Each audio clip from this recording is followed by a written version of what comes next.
오늘 조선일보 사설은 이 대표 재판 대선 전 확정으로 정치사회 불확실성 없애야 라는 제목입니다. 검찰이 쌍방울 불법 대북 송금 사건에 연루된 혐의로 민주당 이재명 대표를 불구속 기소했습니다. 며칠 전 법원은 이 사건으로 기소된 이화영 전 경기도부지사에게 징역 9년 6개월의 중형을 선고했습니다. 이 대표가 공범 혐의로 기소되는 것은 정해진 수순과 같습니다.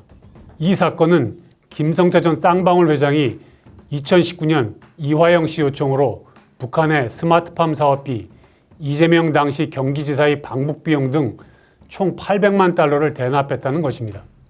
재판부는 이를 인정하면서 대납 사실이 이화영 씨를 통해 이 대표에게 보고됐고 그 과정에서 이 대표와 두 차례 직접 통화도 했다는 김 전 회장의 진술도 신빙성이 있다고 했습니다. 이 대표는 일관되게 사건 조작이라고 합니다. 앞으로 재판을 통해 이 대표의 유무죄가 판명될 것입니다. 이제 남은 문제는 이 대표 재판이 정상적으로 진행되느냐는 것입니다. 이 대표는 금고 이상의 형이 확정되면 대선에 출마할 수 없습니다. 하지만 이 사건 대법원 확정 판결이 대선 전까지 나올 수 있을지는 불투명합니다. 만약 이 대표가 대법원 판결이 나오지 않은 상태에서 대선에 출마하면 큰 사회적 논란이 벌어질 것입니다. 재판 중인 피고인이 대통령에 출마한 전례가 없습니다. 이 대표가 당선될 경우 재판이 중단되느냐는 헌법적 논란도 벌어질 수밖에 없습니다. 우리 헌법은 대통령은 내란, 외환의 죄를 범한 경우 외에는 재직 중 형사상 소출을 받지 않는다고만 돼 있고 재판 중이던 재판에 대한 언급은 없기 때문입니다.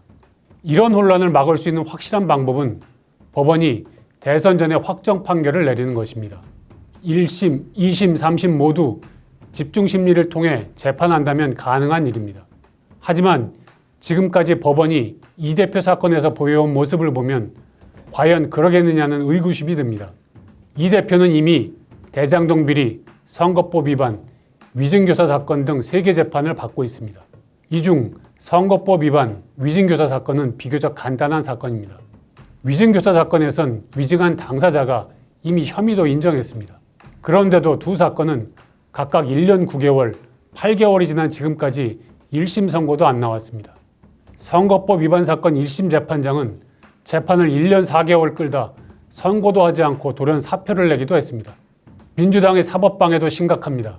최근 대북 송금 사건 수사검사에 대한 특검법을 발의했고 검사는 물론 판사까지 처벌할 수 있는 법 왜곡죄를 신설하는 방안도 검토 중입니다. 판사 탄핵까지 할 수도 있습니다. 법원은 어떤 일이 있더라도 대선 전에 이 대표의 무죄, 유죄를 가려 정치사회의 혼란과 불확실성을 없애야 합니다.